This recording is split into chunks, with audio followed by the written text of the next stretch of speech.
Welcome, dear listeners, to Satanists Nextdoor. We're your hosts, Lilin Levine and Tommy Lilin. Whether you're an open-minded, curious onlooker or a fellow Satanist seeking camaraderie, our goal is to share our personal experiences and delve into the intricate tapestry of Satanism in our daily lives, occasionally inviting other guests to share their unique perspectives, leaving no pentagram unturned. We'll explore how our beliefs shape our views on society, dive into struggles and triumphs we've encountered, and reveal the humanity that unites us all. So grab your favorite chalice and join us on this captivating journey. Satanists Nextdoor is ready to peel back the curtain and offer you a glimpse into our world, one captivating episode at a time.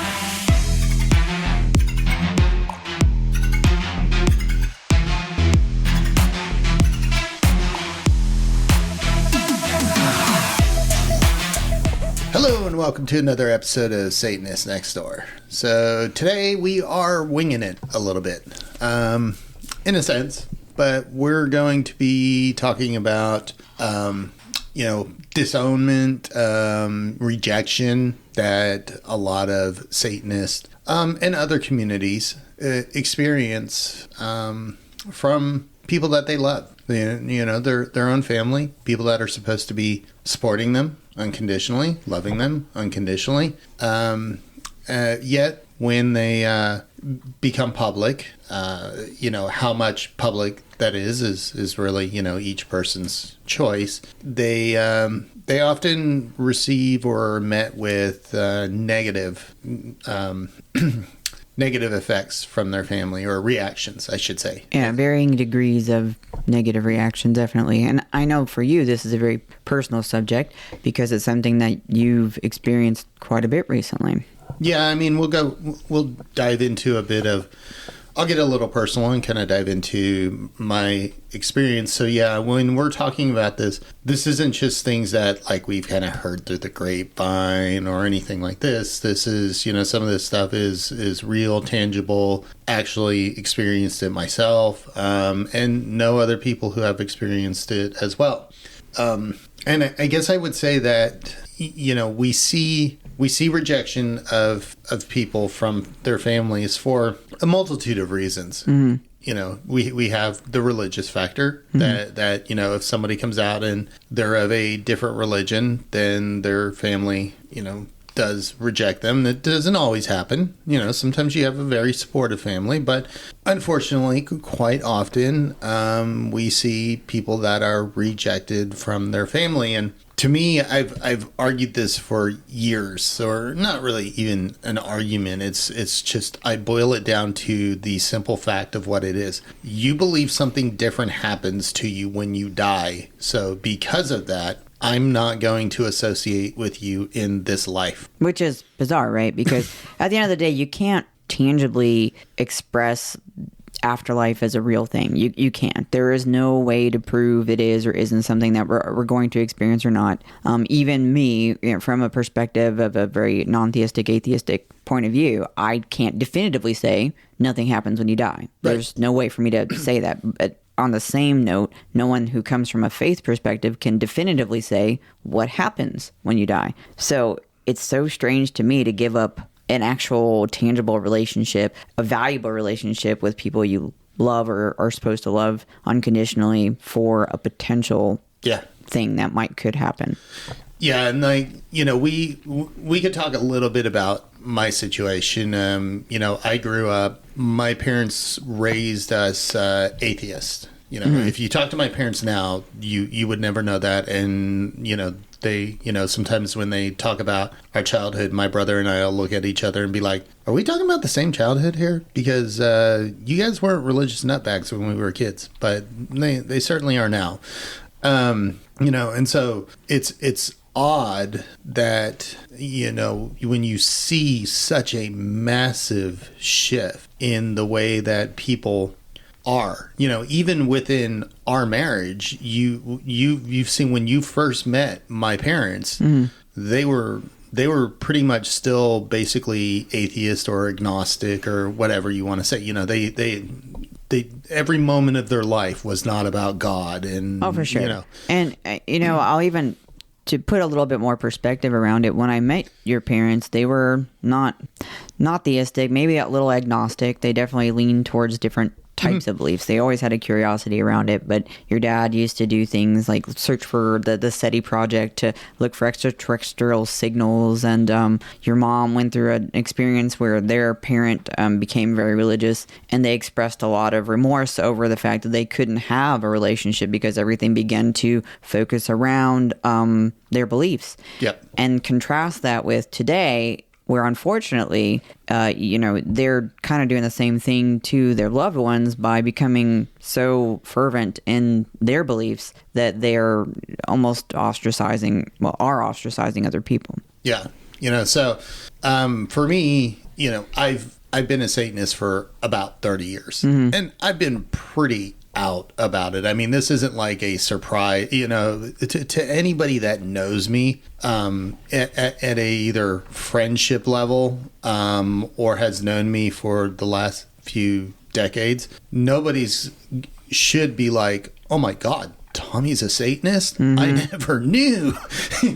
I wear Hail Satan shirts. I've got tattoos that are satanic. I've always argued against the Christian church. I remember even when my parents started down their journey, I actually kind of told my dad what would happen. I forecasted the next 10 years, and it happened almost exactly as I said, because I understand the way that the churches indoctrinate people and bring them in and then separate them from... I wouldn't even say that you've traditionally argued against the Christian church. I think that you've argued passionately against extremism, especially that you see in the more evangelical branches of Christianity. Yeah.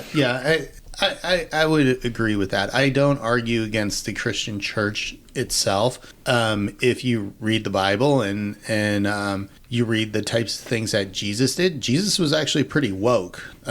Yeah, especially for their time, because in reality, you would find, according to the stories, Jesus with prostitutes, Jesus with criminals, Jesus with eunuchs, people that were typically cast off by society because they were not considered to be of society. They were rejected by society.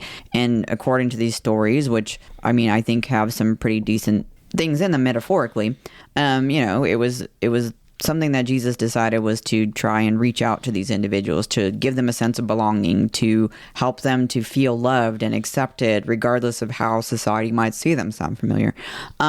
So, to sit there and say the things that I've heard people say and utilize the Bible as a way to defend that is very strange and concerning. Well, yeah, and so when I speak out a lot of times against Christianity, I am speaking out against evangelicalism, fundamentalist evangelicalism, because they're the ones that, at least from my experience, have taken the Bible and have weaponized it. Right. And part of that experience has been what you personally lived through, where your parents began to become more extreme in their beliefs and then began to expect certain things or reject certain things. And I think from my perspective, what I saw was we ended up having a very heated discussion after we had noticed our oldest daughter really struggling with some things that your mom and dad had kind of passive aggressively done. A big one was when, there was, I think it was a Property Brothers or something. They watched that network a lot that had all the home buying and selling and whatever the crap. And a gay couple was looking to buy a home. Like, okay, gay couples do. And then your mom jumps up to grab the remote to change the channel and says something like, I don't understand why these people have to push these kind of things in other people's face. It's like, what, buying a home as a couple? Isn't that what people do? But our oldest daughter was there and witnessed it, and it was, upsetting. It was painful. It felt like a personal rejection, and how could it not? Because she and her, girlfriend at the time, now fiance, they are gay. Yeah. And open about it. Yeah, it's not a secret. They're aware that they are a couple. And to do that in front of them was obviously, they didn't think about the ramifications of that. And then they would often make statements like, we don't accept, gay lifestyle, but we love you. Yeah. Okay, but that's not, you're not accepting and you're not showing love by directly saying something that rejects who a person is. It's not like she chose to be gay, it's who she is. Yeah, and I do think we need to, make some clarifications here. So, we see people get disowned, kicked out, rejected by their family, a number of things for a few reasons. There's religion, which religion is a choice. So it is my choice to be a Satanist. I've made that choice in my mind. It fits best with who I am. I've explored other belief systems. They do not fit with who I am, so I would be lying to myself and just playing a role of somebody that I'm not. There's political, again, a choice, what ideology you line up with. And then there's sexual identity and gender, and that is not a choice. That is who that person is. And yet so often, so very often, we see the LGBTQ plus community completely rejected by their family members for who they are. Mm-hmm. And it's because, well, there's a multitude of reasons. Some of them are religious and some of them are just ignorant. They think that they can change. And some of them are personal. I truly believe that there are parents out there that do come to understand that this is who their child is. But I think some people have built up an idea of who they wanted their child to be, who they saw them becoming. And when something massively deviates from that notion, it causes fear, which causes anger, and because anger is a secondary emotion. And a lot of these parents lash out because they are hurt by something that they had imagined. Yeah. Well, I mean, they want to, a lot of parents try and live vicariously through their children. Yeah. Let's just be honest. That's what we see a lot of parents do. And that's wrong. One, you already had your life. This is your child's life. Mm-hmm. If you had dreams and aspirations for your child that don't line up with who your child is, that is your issue. Mm-hmm. That is not your child's issue. That's not something for you to put on your child. That is your issue to work through. And I think you're right. And we saw something very similar to that with our daughter's fiance. I mean, they were together for a very, very long time. And I'm talking like they've been together almost 10 years now. I think since sophomore year in high school. Yeah. And so it was about 7 years in before our daughter's fiance opened up to her parents. But to not know this was just willful ignorance, because they did everything together. They went to the prom together. They went to homecoming together. She never had a boyfriend. They were always, they were obviously dating, and mm-hmm. to pretend like you didn't know this is just blatant willful ignorance. And it came from, because we've heard direct statements that her mother wanted a different life. She envisioned the quintessential wedding with a man and having children. Guess what? You can still have children even as a gay couple. Mm-hmm. There's in vitro, there's adoption, there's all sorts of options for that. So those dreams don't have to go away. No. According to some very official Twitter sources, gay people can in fact not have children, apparently. I don't know. That's a joke. Yeah, there are no official Twitter sources. I guess X source. I don't know. What the fuck ever. Yeah. Well, all I know is since I got my vaccinations, my 5G is like blaring, and I have awesome internet connection. Mine isn't better. So. You need to get the security patch upgrade. They did a patch. And I know we've had the same amount of vaccinations. So maybe the last batch that you got, maybe it didn't have the security upgrade in it. So you should. I need to find a way to do my update. Yeah, you should see if you can update your 5G. Okay. It's really important, because that's where the Antifa meetings are broadcast through. Oh shoot! So that's why I wondered why I didn't get my reminder updates for my meetings. You're not getting them because you don't have the security patch. Oh my gosh. Okay. and the security patch was to block the Q listening devices out there. So you're now dismissed, sir. We're not going into this Alex Jones type shit. Thank you very much. No. Yeah, we'll do another episode on Alex Jones. Fuck you, Alex Jones. You know, and and we'll do another episode on that shit.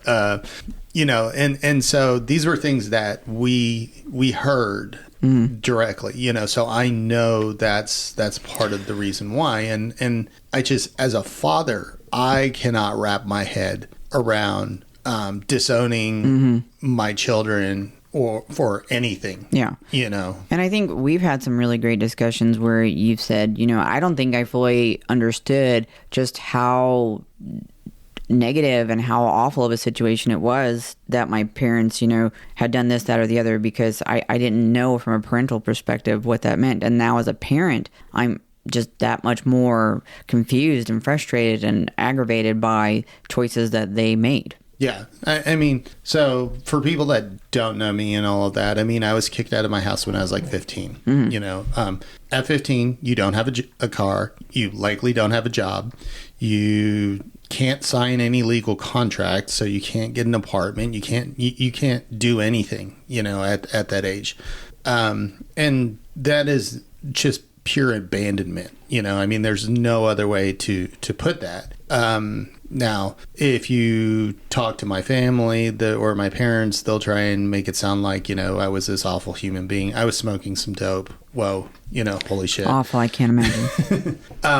But again, you know, like I said, I didn't quite understand the gravity of that until I became a parent. And until I saw my children grow into their teenage years and be like, wait a minute, this was the age that I was booted out of my house. What in the fuck? Who the hell would do that to their child and then still claim that they, you know, love and care for them? You know, they called it tough love back in the 80s with Reagan and all that shit. It was tough love. You know, tough love is bullshit. You know, I'm sorry, you are not loving your child by disowning your child. You are not helping your child by disowning them or rejecting who they are. And that counts whether they're, you know, whether they have a different religious belief, whether they have a different sexual identity or gender than what you believe they do, you know, or even if they have a different political ideology. You do not love your children by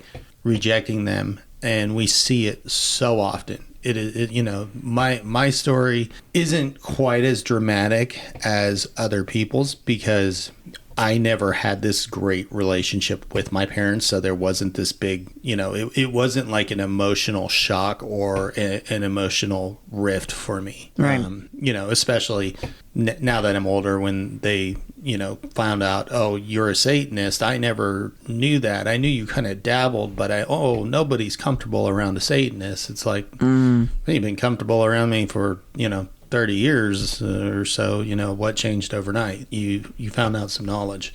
You know, so that didn't really bother me, but I do see where it does bother some people who are younger. Well, rightfully. Yeah. They've had a good relationship with their family, or they thought they've had a good relationship with their family. They thought that they could be open and honest with their family about who they really are. And again, this can be religion. This could be sexual identity or gender. You know, they don't feel comfortable with who their parents believe they are. This is who they really are, you know, and they think they can be open. Then all of a sudden they get completely rejected and they get disowned. And which is like, that's the kind of trauma that I don't think you can't really just recover from that, because your belief in the world is, this is my safe place. This is where I can always come back to. These are the people that will love me unconditionally. All the things that you're taught about family, right? And then to just be unceremoniously just rejected outright, cut off, and just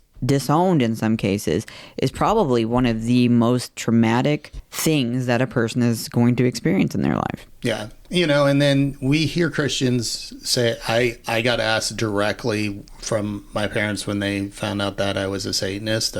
You know, again, willful ignorance that, they don't know up until that case. But, we also see it on social media all the time. People will ask, oh, will you let your children be Christian? And my answer to my parents was the same as we generally ask anybody else. My children are allowed to be whatever they want, and I will love them, and I will, I will respect their decision. It is their choice as far as, what belief system they decide to follow. That's their journey. It's my job as a parent to offer some guidance, answer questions, be a sounding board.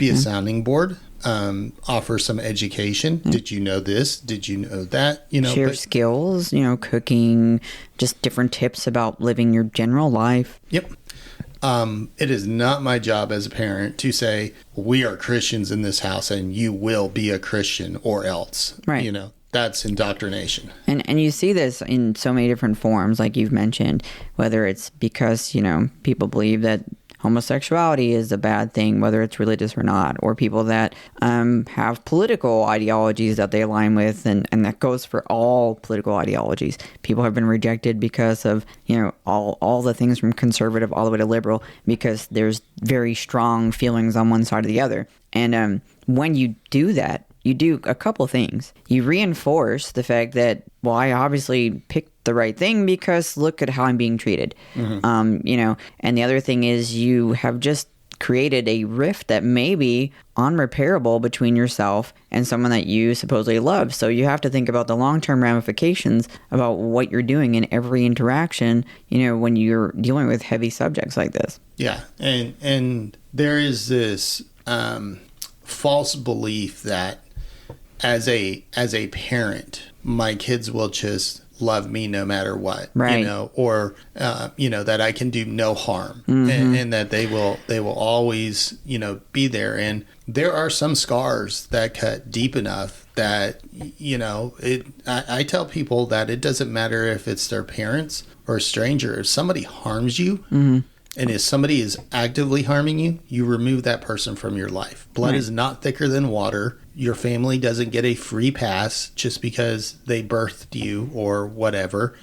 They don't get to abuse you, and cause harm. And I know as a parent, I haven't always been perfect. I know I've made plenty of mistakes. And the thing that I always try to do is recognize the areas, especially when my kids come to me or my loved ones come to me and say, hey, this happened and it made me feel this way. Or that something you did was just outright wrong. Your job is then to rectify that. And we've talked about the concept between one another of radical forgiveness, that you're just supposed to forgive someone regardless of whether or not they deserve it. And that really is one of the things that rubbed your parents the wrong way, because that, I think, was the impetus to the satanic comment. And I felt really bad because I think I was the one that blurted out, well, I'm a Satanist and I don't believe in just forgiving people to forgive people. And then it turned into like it devolved into a non-conversation, honestly. But it was just this idea that, because we've done something and we all disagreed from one vantage point or another, we just need to move on and pretend it didn't happen. And that to me is not functional. We can disagree as people, but I accept you for who you are. And if you choose not to accept me and continue to do things that are harmful to me emotionally, psychologically, then I'm not going to choose to involve myself with you. And if you'd like to move forward, you're going to have to change that behavior. Yeah, and the biggest one was with my children, or I should say our children. They're only mine. Was with our children, either some of the ways that they were being treated, the bigoted type remarks, and they took great offense to, the word bigot being used. But I'm sorry, if you're saying bigoted things, you're a bigot. I don't care who you are. And I will call you out. And so if I'm going to call out my own family, don't try and say bigoted remarks around me and think that you're going to get a free pass, because, if I'll call out my own family, I'm going to call out anybody. But it was that sort of stuff that sort of was the straw that broke the camel's back for me, because again, I was used to being rejected in a sense by my family. That was just the way it had always been. you had pushed really hard when we got together for me to try and repair that because of you wanted the children to have, grandparents because you had a very strong relationship with your grandmother. And that was really all the family you had. And so you didn't have the family sort of dynamic that it looked like I had from the outside. Right.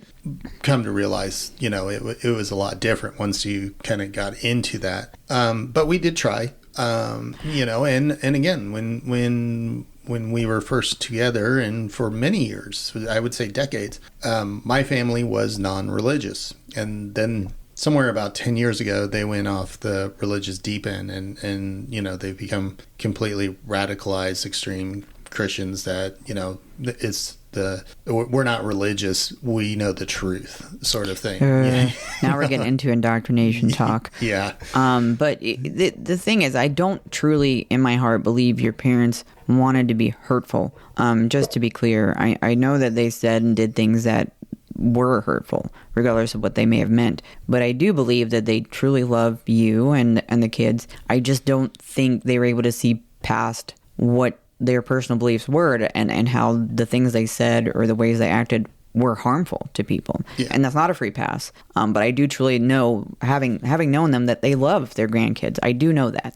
I just don't think they understand how certain things affect people. Yeah. And again, we're using this as an example because it's something that's tangible. We can speak to firsthand and say, this is what happened. And we see this happen all the time. Oh, yeah. We see this with tons of, people either from the satanic community, other alternate religions, whether they be pagan, Wiccan, whatever. And we see it a lot with the LGBTQ plus community as well. And I think I've seen this a lot throughout my life because, one, I didn't have a relationship with parents. It just wasn't ever a healthy thing. It just wasn't a thing at all. And so I spent a long time idealizing this idea of what a family was and what parents were. And so one of the things you pointed out when we met, you had a mom and dad. They lived in a nice, home. It seemed very much what I thought normal families were. Come to find out, even within normal families,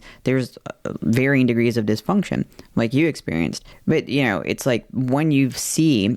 I grew up partially in a really dysfunctional home, and then I went into foster care. I spent some time in some different places throughout that journey, and I saw it time and time again. Kids rejected for being, perhaps they were gay. Or another one that was really big was a very religious family would have a kid that just didn't connect with their beliefs. Not that they were of a different belief. They just rejected or didn't agree with those beliefs. They didn't understand it. It didn't make sense. They chose not to engage with it and said, I just don't get it. It just doesn't make sense to me. The parents would actually go so far. And this is something I actually personally heard the discussions, saw the parents come visit with this kid. The parents were convinced that this kid was a demonic presence that was infiltrating their home and destroying it. And again, this is an indoctrination thing. This is not like a normal critical thinking human being has these thoughts. But this kid was removed from the home for nothing other than not understanding, how any of it made sense. They were like, what, 12? 12, yeah. Yeah.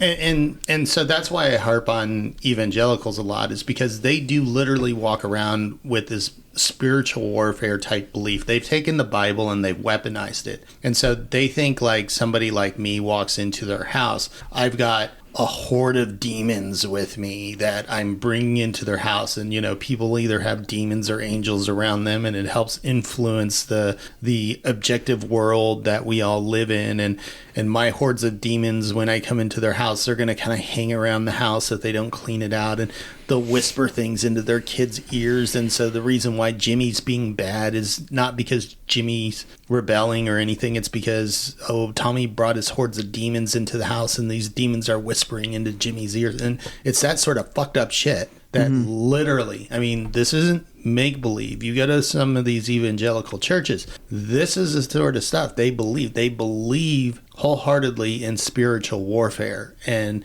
that this is the stuff that's happening. And I can't begin to explain just how damaging that is, and the level of indoctrination that takes. It's crazy confusing to me, and this is coming from... I didn't grow up in a religious house whatsoever. I was not exposed to religion in that way. The only the only place I was exposed to religion is started out with like my mother attended an AA, and in those programs they have programs for kids. They give you Bibles. Yep. They talk a lot about different strengths that you can get from being religious. And so there were periods of time when things were really bad as a small child, that hearing this, it sounded like if I just believed hard enough that maybe the bad things happening in my life would stop.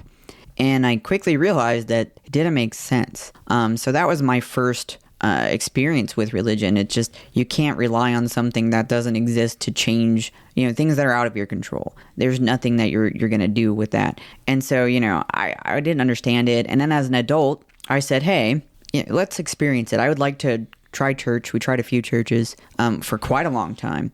I wanted to understand what it was about. Why was it so appealing? Does it actually do anything? And again, I did wholeheartedly dive into it. Mm-hmm. And again, I found myself I loved the camaraderie. There was a lot of really, truly beautiful people that did have very good intentions. And then there was, people that are shitty no matter what. It doesn't matter what they believe or don't believe. But, it was interesting. And again, I didn't find the idea of the higher power was neat. The idea that you could achieve all these things, that's cool. But it wasn't real. It was metaphorical, and it was something that you could use to lean on to give you strength to do things and get through things. But that's true of anything, you know. But it was interesting, and there were, again, good people. It just wasn't something that made sense to me. So I understand why people go, the community, the camaraderie, the family environment. A lot of people don't have family as a way that they've built a family. So I get it. But that's not a reason to reject people that are living in your life. It doesn't make sense to me. Yeah. I mean, at the end of the day, and like you touched on, I didn't quite understand this until I was a parent. Mm-hmm. I mean, when I was kicked out at 15, it sucked. As a 15-year-old, you have a couple choices. You either, hopefully the goodwill of, somebody else will take you in. That's what happened to me. One of my friend's parents was kind enough to take me in and call my parents up and cuss them out and tell them, you don't throw your child out of your house. It's not how you fix your problems, and that's not showing love. I had a couple teachers do the same thing too. They were just flabbergasted. According to my parents, that's the way it was done back then. But yet I had plenty of friends that smoked dope, and none of them were kicked out at 15. But I didn't quite understand that until I became a parent, until my kids reached that age. And then I was like, holy shit, how would I expect a 14, 15, 16, hell, even a 17-year-old child to be able to survive out in the world with no money, tossed onto the street, here's a suitcase, pack your shit and get out. You're basically rejecting them for, you're putting them out there to die, almost in a sense. Well, that's definitely a possible result. I don't know that they were like, oh, hey, we can rid ourselves of this kid by just throwing him out on the street. I really think in some twisted way, they thought if you had experienced this traumatic thing, that maybe it would just shake you into whatever they thought you should have been. Yeah. I don't know. But it's bizarre. Anybody that knows me knows that it doesn't matter what you do to me. You are not changing who I am. I think my brother told me a couple of weeks ago, and I'm in my late 40s. My brother's in his mid 40s. He was like, you're like the most sane person I have ever met that is like just who they are. Nobody's changing you no matter what experience they give you or anything like that. And he meant it in a complimentary way. In other words, I am who I am. Mm-hmm. And either you like that or you don't like that. You deal with it or you don't deal with it. See, and that's a good example. You guys do have a good relationship, and he has certain beliefs. And the great thing is you guys can see from each other's perspectives and appreciate one another for who you are, and that's fine. Yeah. And that's healthy. And he's always been a really supportive person that way. And that's a great thing to have.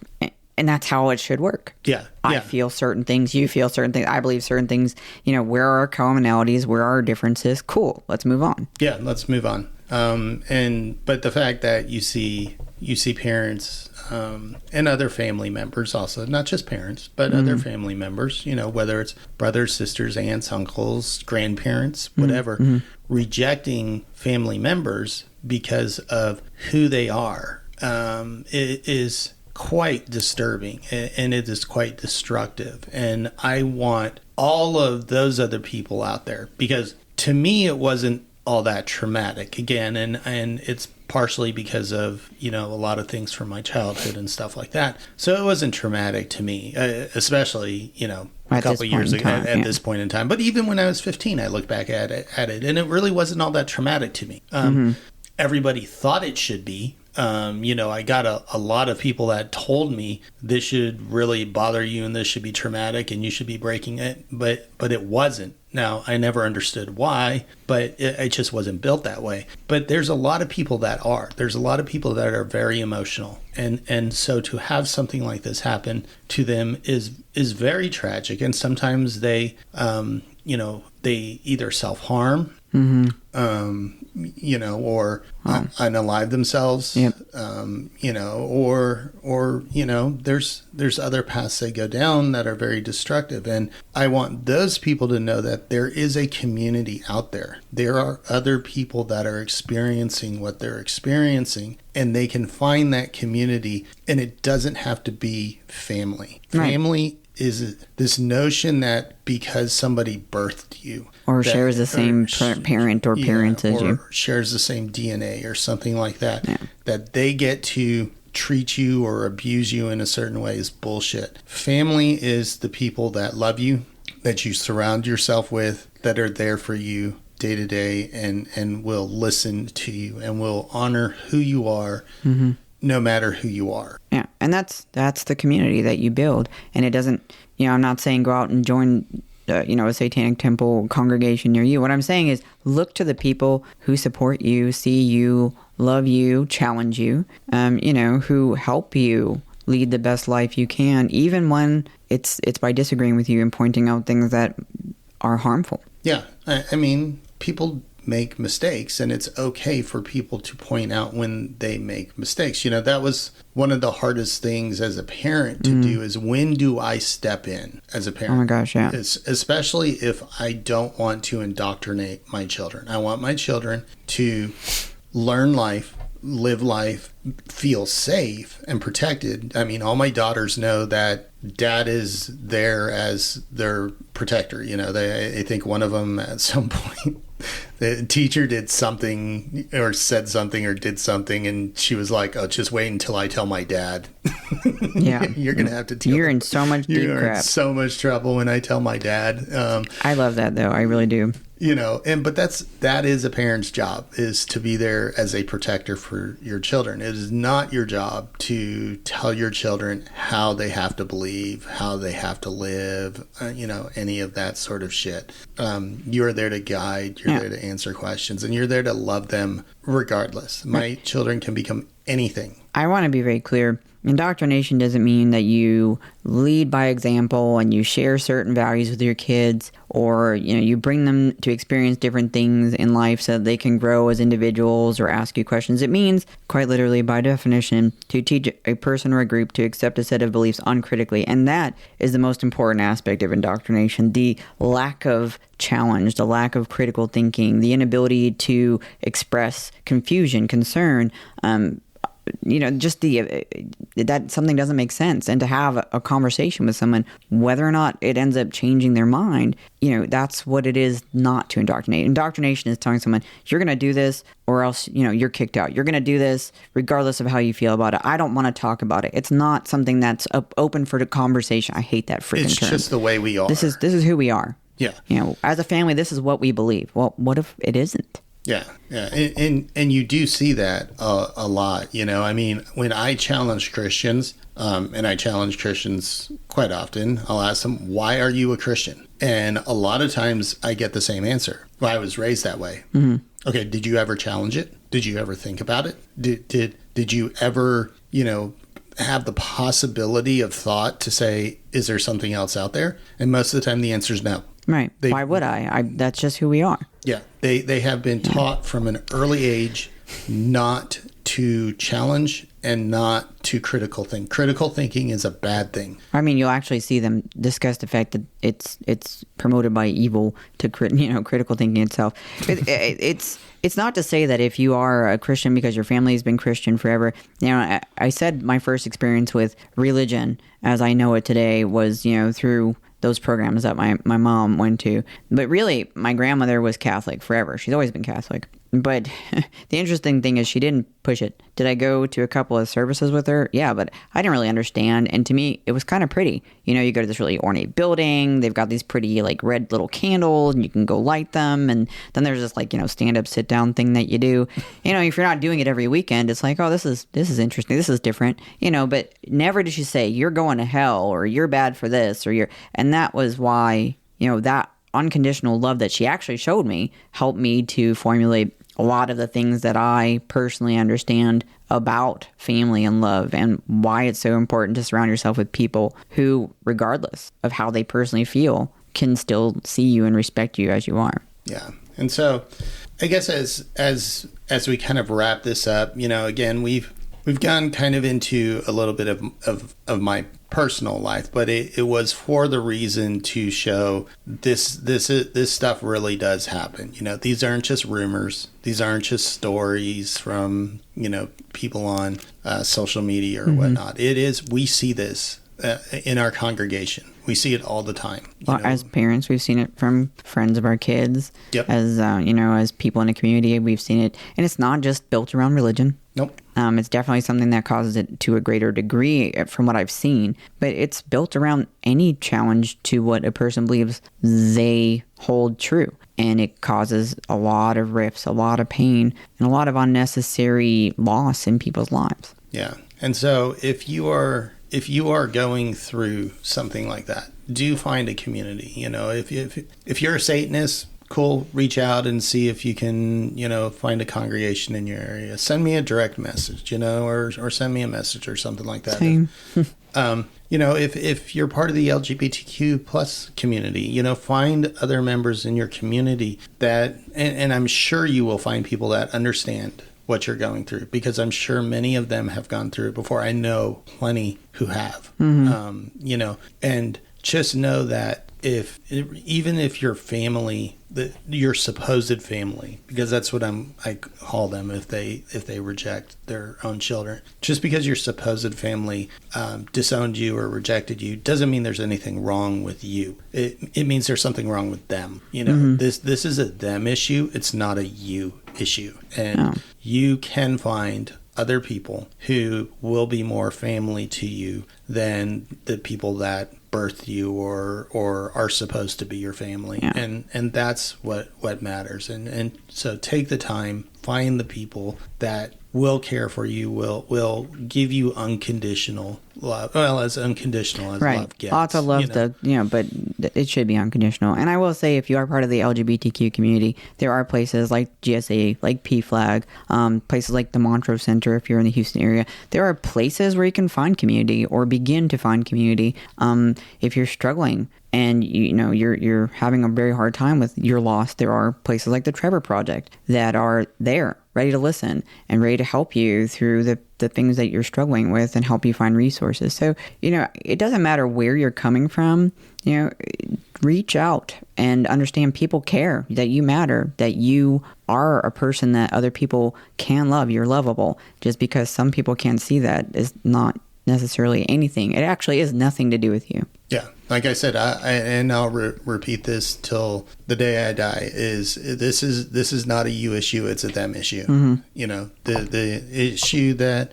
my parents showed, that's their issue. That's their emotional baggage. That's their shit to work out. That is their issue, and that is their choice as well.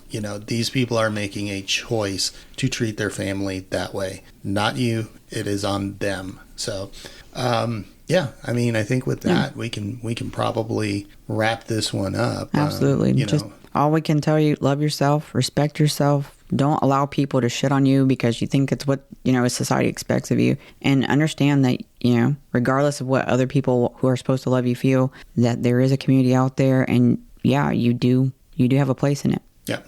And hail Satan. Hail Satan, guys.